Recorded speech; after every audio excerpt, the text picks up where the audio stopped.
So I'm talking today about the issue of poverty as a cultural issue. If any of you were at the Good Forum we did back in 2010, the Poverty Prosperity Forum, gave a similar talk there. I've kind of modified it and made some changes to it, and want to expand kind of how we consider this issue of poverty and focus really in on the community effort behind this. And I should say at the onset that poverty is one of these issues, much like school violence with the tragedies at Sandy Hook, that are not a left, right, Democrat, Republican, Green, Libertarian issue.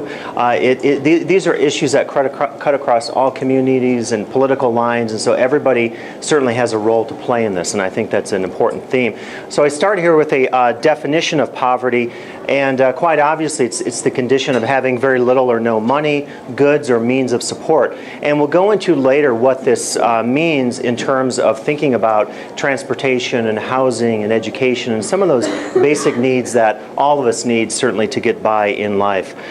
The second thing to point out here is that poverty could be considered a social problem. And a social problem means that it's an issue in society that's very far-reaching, one that is devastating in terms of its current effects and future effects in society. It's debilitating in terms of its potential impacts for that damage in society. And it's incredibly complex in terms of the resources that we have to use to both understand what it is and also to move towards that solving of poverty as a cultural issue. I will mention a few types of poverty, and this is the kind of material, if you take a class at Lake Tahoe Community College in sociology or anthropology, you get this terminology. Terminology doesn't matter, but it does indicate some factors that might be contributors to poverty. In this first case, we could talk about transitional poverty and marginal poverty, and these are types of poverty that often are the result of the nature of your economy. Just today, I was talking with some students. They had to do some mock research projects in class, and quite a few were talking about the frustrations of working in seasonal industries here in Tahoe. So someone works as a lift operator, or they work in a restaurant, maybe that has, a big influx in the summer from the tourism, but yet during the rest of the year they don't have that stable income. And although those folks may not be in the category of poverty as defined by the government, they still might be in an economic situation of hardship. And so beyond the folks that are living at the poverty level in Lake Tahoe, we have another sector that we should certainly be concerned about, and I'll show you some data later that indicate this may have a disproportionate effect on the younger folks here in Lake Tahoe. Next up, we can talk about relative poverty. It's another one I should emphasize, residual poverty. This is the one, it's the residue. So what happens is you have a poor family, and then over generations, because the children don't get the opportunities from education, they don't have the funds, they don't have good job pathways, career paths, they end up being part of this residual situation of poverty. The other ones I won't talk about, absolute, ultra, and voluntary poverty, but the ones that I believe impact us here are transitional, marginal, and residual. And residual, we can think about issues with healthcare and schooling, and marginal and transitional, the nature of the economy here and how we can provide job opportunities, particularly for young people, and situations where we can allow them to stay here locally, either to live or to work or both. And that's kind of a key area. I shift here to some what I call images of poverty. And this is one here from Brazil. You can see one of the favelas, the slum areas in Brazil. And Brazil is significant because World Cup is coming up there, the Olympics, and they're talking right now about the image of Brazil relative to World Cup and the Olympics and all the attention there. And the contrast you can see in the development there, it's much different. And for those of us, including Dr. Lisa, who've lived, know the Houston area, there are cities around the country certainly where you see images like this, where there are the poor areas, and right next to it you have this $1 million condo project and so forth. But we can look more locally. And I tried to take some, they're kind of hard to see. I was trying to get a panorama just outside here of Harvey's and the redevelopment. And when I was at the forum in 2010, Wendy, David, and others had a really powerful slideshow, if some of you saw that, with music and some of these images of buildings that were dilapidated, or projects that haven't been finished. And I was talking with John in the back, and he was saying there's maybe some good news, and maybe we can get private developers and so forth. And so I'm certainly not saying that what has happened so far, is a problem, but it's probably a problem if it goes on for years and years and years. And it's maybe part of the image that people have of the community. So what can we do with spaces like this? And later I'll talk about some ideas of geography and space and how we can think about development. So I'm suggesting we use these images of poverty, and they don't have to be literal images. These could be ideas in our head, and I'll talk about one example later. So we've heard stories from people. We've heard people who've left our community. We've heard stories of schools closing, teachers losing their jobs, small businesses that haven't been able to prosper because of the economic downturn, real estate issues, real estate agents not being able to stay in their career pathways. And so we can use all this sort of in our heads to develop more powerful ideas and ways of looking at solutions for poverty. So that's why I focus on the images of poverty. So here's a national context for poverty and then a local one. National context, CNN was reporting recently that the levels of poverty nationwide are somewhere near 1960 levels, and nearly 1 in 7 Americans, or 45 million, are defined as being poor. And the government does, there's different standards of defining these, but the figures I have for, I think it's 2009 data, it's somewhere around $10,200 for one person, and then you add $3,000 to $4,000 for each other family member. So it's not a lot of money if you think about that as an annual amount to make. And so 2009 data, local data, some of you might have other stats on this, but this is the information I received, and there's some delay when we get this from the different reporting groups. But the local situation indicated that poverty level somewhere near 17.5%, unemployment rate 20%. Some of the business leaders in our Q&A, if you have different figures, you can certainly throw some of those out, but it's certainly a concern, and that was one of the points that was made, I think, and that I took from the very powerful talks in 2010 when we discussed this kind of as a community. I was digging around and found a couple charts here, and sometimes in sociology we talk about explanatory statistics. Explanatory statistics means you look at data and you say, hey, that leads me in a particular direction. This tells me something I should look at. So I just found 3 here. We could look at hundreds. We don't have that time, but poor families by family type. And again, this is from city data. This is for Lake Tahoe. And it was showing that the folks that are in this category of being poor locally often are married couple family. And so when I see stuff like this, I think, what about the children? What about kids? What's their situation in this? My wife's a K-6 gifted and talented teacher, and she deals with kids all the time who will come to school and literally the parents don't have enough money to give the kids food. They don't perform in class. So she'll go around with her fellow teachers and they say, hey, do you have a granola bar, an apple? These are the kinds of things, again, that are debilitating. You cannot teach a kid in a school if he or she doesn't even have a nutritious breakfast. And you see the levels of how poverty can impact us and impact every sector in our community. Here's another one, and I mentioned this earlier. It seemed to me it was showing, the blue is the Lake Tahoe average. This is breakdown by age, so it's showing you a percentage here, and it's showing that there's a lot of folks, compared to the California average, which is in green, that are seeming to fall in this 16 and 17 range through 25, and that was of concern to me. And today I was talking with one of my classes and saying, we need to provide opportunities for young people here in Tahoe. Job opportunities, recreational opportunities. A lot of times, things are geared maybe at activities here in the casinos, but if you're not of, legal age and you can't go into casinos or you shouldn't be in the casinos, what opportunities are out there? And so we're talking really about demographics here, which refers to specific age groups and maybe how we can target some of those age groups for some of these strategies. Here's the third and final one, breakdown of poor residents in Lake Tahoe, not in families by work experience, and it's showing you about 50%, so the purple there, worked part-time, 47% yellow did not work, and then worked full-time year-round, not surprising, 4%. So it's saying that, about 96% are working a little bit or not at all. And again, that makes us think about what are the opportunities in Lake Tahoe, what types of jobs, what sectors, service industry, others, construction. Construction has taken a hit in recent years and so forth. So these are examples of explanatory statistics because they maybe guide us in thinking about gearing our problems in some specific areas. When we combine all these, I would suggest it creates kind of a situation of a perfect storm.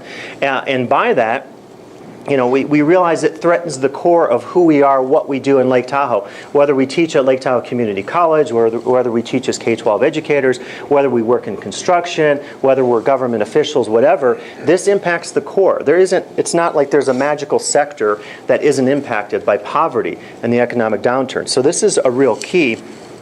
And those of you back in 2010 when we talked about this, you realize that Poverty and Prosperity Group has done some excellent work in this, and there's a white paper you can read online. And as I was going through some of this stuff, these are the core issues. Yes, economic hardship, the crisis of housing, affordable housing, homelessness, education, the school closures that have impacted us, transportation, the population coming and going and so forth, healthcare, issues of addiction, drug use, domestic violence, and the erosion of infrastructure. When we talked about back in 2010, some of those vacant buildings, which fortunately, have maybe gotten some new tenants and so forth. So the perfect storm impacts everybody. None of us are immune. So thus, logically, all of us as a community has to try to solve these problems.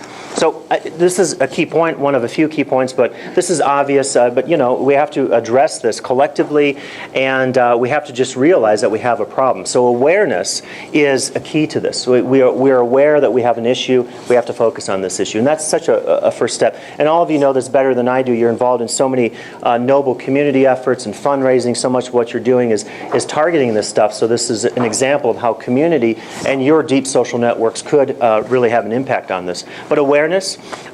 Second thing I wanted to say is when we look at the issue of poverty, we have to see it as a complex issue. And I'll use the example of the school shootings. I was thinking about this prior to Sandy Hook. And, so what happens sometimes is we call this a monocausal explanation. There's a school shooting. We read the newspaper and we say, what caused it? Were they playing video games? Did they listen to heavy metal music? Whatever. We call that a monocausal explanation. And in social science, we're a little uncomfortable with that because we say it's more complex than that. If you analyze what happened in the case of Columbine, you could say maybe there was some poor parenting there, right? I mean, it wasn't just, there was an issue of lacking values, maybe, quite obviously. And so mental health, and people have discussed this relative to Sandy Hook and how this plays a big part in. It can't just be banning guns or not banning guns. It has to be a broad brush kind of perspective looking at this. So we call that a multi-causal explanation and then a multi-causal solution. Many causes, not just one cause. And I think that's the case with poverty. So, all these things and many other, economic patterns, shifts in tourism, lack of viable employment, and so forth. Poverty, the point here, is a complex, not a simple phenomenon. So it stands that any solutions to this complex phenomenon will also have to be complex solutions. And that's, I think, a key point. I don't claim to have answers, but I'm just saying it's a complex issue. We have to deal with it in a complex way. It's not just an economic issue. And just the other day, I had an older student in the class, and he was saying he just happened to be interested in some of these issues. And he said, I'd really like to look at sustainability, but I'd like to look at it not just as an environmental issue. And so I pointed to some of these resources, and some of that I refer to here. So I want to emphasize that this is not just an economic issue. It's a cultural issue, right? So it's not just about how much money someone has or doesn't have. It's about the vitality of our community. It's about the sense of services and opportunities that are offered. It's about all the different service groups and religious organizations and groups out there that play a role in the community. And again, it impacts everybody, and we realize that poverty is in all of our backyards, and thus we have to think about it collectively when we think about solutions. Going along with that, we could talk about the total effects of poverty, and this is from the World Bank survey of 20,000 people in 23 countries called Voices of the Poor. A lot of this probably makes sense, right? But this goes along with, you were mentioning in your trips to Africa some of the issues there. So certainly those are included here. Denied opportunities, lower life expectancy, health, education, and housing, child care issues, violence and substance abuse. Again, these are issues we deal with here locally.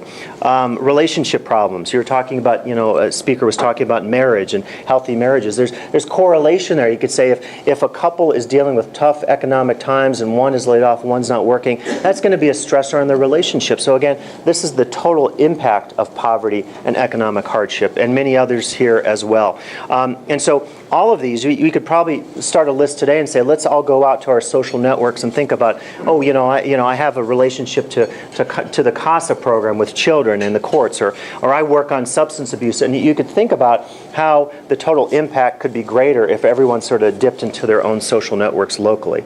Go back to this idea of Lake Tahoe's image, and this is kind of a glossy photo of the lake. I contrast that with something I discovered on the web, and an anthropology student, Gabrielle Vela, wrote this. I didn't know about this even in 2010, so I just discovered a master's thesis at San Jose State University. You could Google this and download it on the web, called Sustainable Tahoe, Bridging the Economic Gap. And I sort of looked into this a little more and discovered this report here. And this goes into our image sort of issue. This is from the Race, Poverty, Environment Project of the Urban Habitat. And you're welcome to, you can certainly go to the web, Google this, read the report. It's sort of a piece of his master's thesis. Just today I was talking with students about research projects, and one student was talking about her experiences in Hawaii, and she said, it's like Tahoe. We say poverty with a view. And I said, that's funny. You're saying that because I'm giving a talk at noon today, and I said it's almost become part of our image, and I would argue our image problem. If people are out there saying, Lake Tahoe is poverty with a view, it seems to me we need to think holistically, globally, about what that means and how we can kind of solve this. What we'd like to see, on the web would be the positive stories that would encourage tourists and developers and, potential franchisees, whatever, to come to our community and to invest and spend their money and not necessarily think about the negativity. So that's a balancing act. I don't have solutions for that. I just throw that out as one concept to think about. Relative to that, I discovered this on the web, and Vail did a study. Again, you could Google this, economic value of Vail's investment in employee housing. They did the study, and they concluded, very interestingly here, that in fact, if you wanted to increase the vitality of your community, you had to do a few things, and one of these things was to have housing, an opportunity for housing, so that local folks can live in the community and prosper and be part of that community. And these are quite key. If you do this, they said, you'll have an improved guest experience. And for someone like me who worked in the theme park industry and studies the service industry, this is a real key, focusing on your guest experience. Increasing vitality, diversity, and authenticity for the town.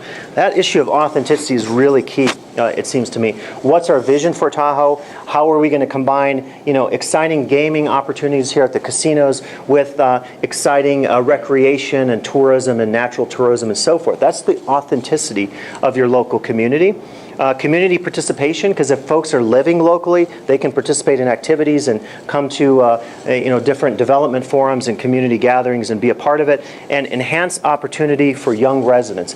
Going back to my earlier point that in Tahoe we may be experiencing some significant problems with our younger demographic. So this is one example. You can find others out there, but Vail is a resort town, and I think it's one that has maybe some similarities with our community. So kind of finalize this and say, can we transform these negative images of Tahoe? Can we create new desirable images? Can these new images help foster new forms of community? And these could be a variety of different things. So it could be everything from how do we think about bike paths here in Lake Tahoe? What's the vision for gaming and the casinos? All these points are relevant to this vision of what is the image or the authenticity of Lake Tahoe as we move into the next 10 years or so. And Dr. Murillo mentioned this book, and the book doesn't have a lot of connection with this talk, but I wanted to mention a few points. As part of doing some of this research, I started to look at the issue, and again, I've worked for, I've consulted with Disney, and I've gone and worked with theme park companies, and typically when I go and do these seminars, they're not interested necessarily in what you call a social justice issue like poverty. There are exceptions, and certainly museums, many museums that do this kind of work that focus on theming and consumer experiences do focus on big issues. You could go to Washington, D.C. and hear the harrowing story of the Holocaust and so forth. So it does sometimes come up in these kinds of spaces, but as I worked on this, I thought about, can you connect social issues to lifestyle issues, like in Lake Tahoe, where you have gaming and recreation and skiing? How do you do that? Can you connect consumerism and social justice to space and place and how we understand that? And I'll give you one example of this I was thinking about. And if you take a course, if you study urban studies, they often talk about this. They talk about, how is a community appropriate to bringing in all different groups in a multicultural sense? Does it create open space that everybody can use? Some communities deal with the issue of the homeless, and they ask, what are we going to do for the homeless? Are the homeless relegated to certain sectors like the public libraries, or are we going to provide opportunities in shelters to really deal with their needs? And that's always a part of development. I talk about in the book a little the uses of theming to connect with difficult life issues. And theming, to give an example of what's in this book, would be anytime you take a casino like in Las Vegas, the Bellagio, and you give it an Italian theme. So theming is a way of developing a story through the material culture and architecture of your space.